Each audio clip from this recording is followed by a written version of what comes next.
So, how do you feel about the military? Yeah, this is the question that's just hanging in the air in front of me, and I have to answer it. I can't dodge it or fumble my way out or call HR and say people shouldn't be asking. I have to answer the question, and I was not prepared. Is there any other answer? I'm sorry for that you bought the long con that America sold you on, and now you thought that they would help you when they were used up with you. No, of course you don't say that. That's idiotic. So I support the troops. I support the troops. I love the troops. Where would we be without the troops? I don't always agree with every war and conflict that they get in because I support the troops. Is that see it's 2010 and I'm sweating and being asked this question and just praying that there's no follow-up question. So what do you mean you don't support the wars or the conflicts?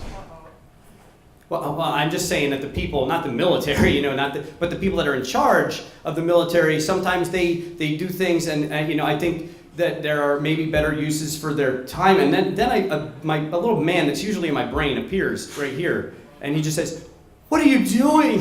Get out of here, get off the stage, shut up." So I do. And again, I pray and I sweat. What do you mean, better use of our time? Okay, so now, it's 2008. A person named Jennifer has been, a bunch of resumes were just thrown right at her, over 100 resumes, and she's been tasked with the job of finding basically a full-time replacement for her student position when she leaves and graduates.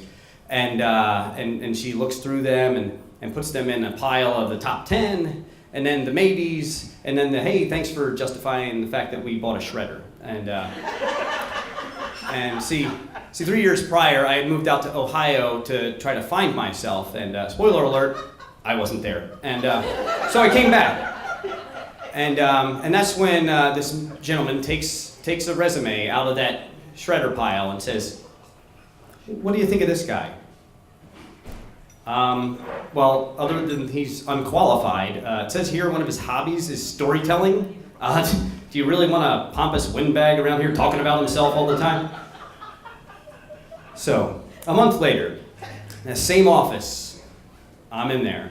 And I'm unpacking my Philadelphia Eagles stuff, putting it up on the wall, and getting the email address and keys and stuff, and I'm looking through the drawers and everything in there. There's business cards that say Jennifer Morrison. There's files on the computer. There's CDs left in the desk too, and so I'm like getting to learn a little bit about this person without ever having met her. And there's stuff on this dry erase board that I erase, and I'm like, you know what? Yeah, I'm the new. Yeah, I'm here. And so in fact this person even, walks in, the student comes in and says, "Oh, hey, Jen, are you, oh." And in her defense, and possibly mine, I was wearing a hat, so maybe I looked like her. Anyway, so she says, "Oh, did you just erase the board up there?" I said, proudly, "Yes, I did. There's a new sheriff in town, and when I have stuff to write up there, I'm going to write my stuff up there." She says, "Okay, well, good, and good luck with that. Do you know when the blood drive is, or where I need to submit these grants?" Oh, well, no, I do not. Oops. Well, you know what? Never mind. It's 2010 again, and I'm back in that nursing home.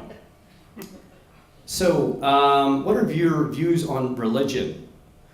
Now, this might seem like the one that's most uncomfortable, but I was coached on this well by Jen, and there was one answer to give to her grandma and another to give to her dad. In one case, I could tell the truth, basically, and the other one I was supposed to dodge or even lie, or it's a nursing home. Anyway, I don't know why I went there. Anyway, so I say, well, I don't know about organized religion, but I certainly I don't know if there's a creator, but I don't think that there is one that meddles in our affair. Doing the atheist dance where you're just like, your dogs sniff each other's butt. Yeah, we're cool. Anyway, so, but then I keep going. I hear my mouth say, well, my dad died in 2005, and I talk to him. I don't know, and the man in my brain, again, he looks up from his magazine like, "Really? We're doing this again?" And so, I don't think he answers, but, maybe there's a teacup in the a teacup, what do you anyway, so he's like, now he's not even talking anymore. He's got these air traffic controller things, just waving them and blowing a whistle, and so I shut up, and sure enough, what a teacup? Can you explain that? No. So it's 2008.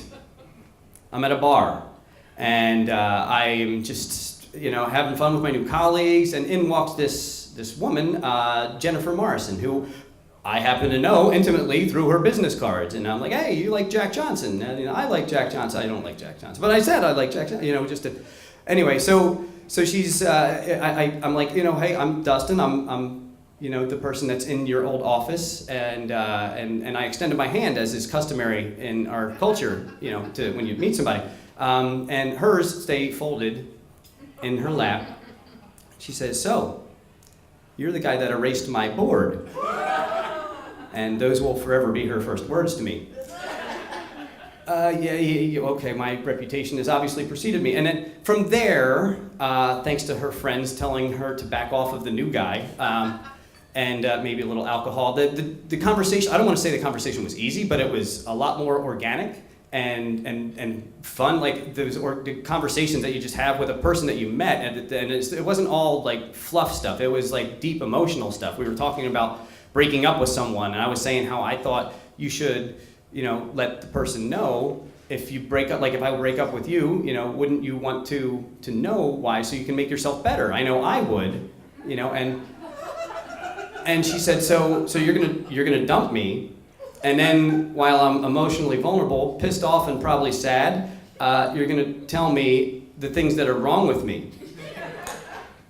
Apparently uncomfortable questions run in her family. And I'm like, well, no, not the way that you say it. It's not gonna, whoo, all right.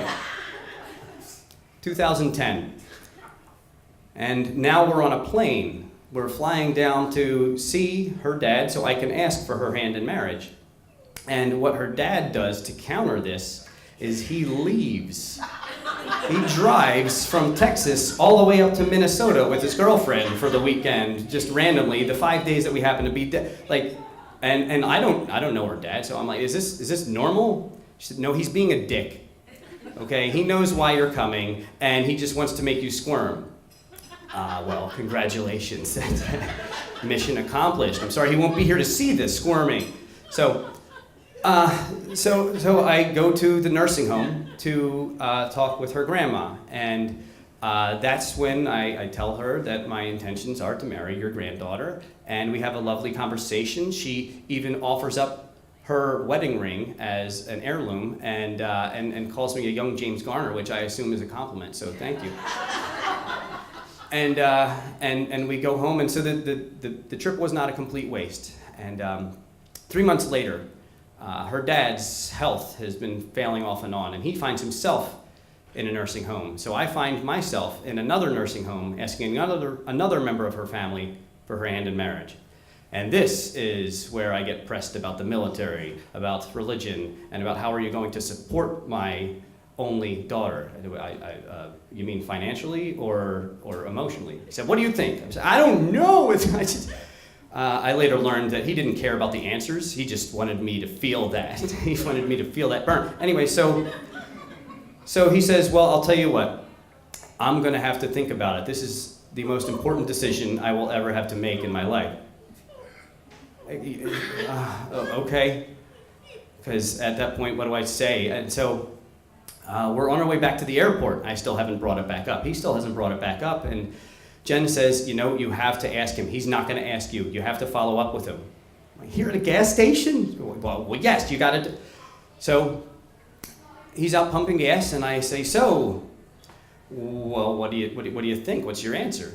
And he says, this was just a dance, okay? I know you're going to do whatever you want to do. This was just a courtesy, so, whatever. You seem like a decent enough guy.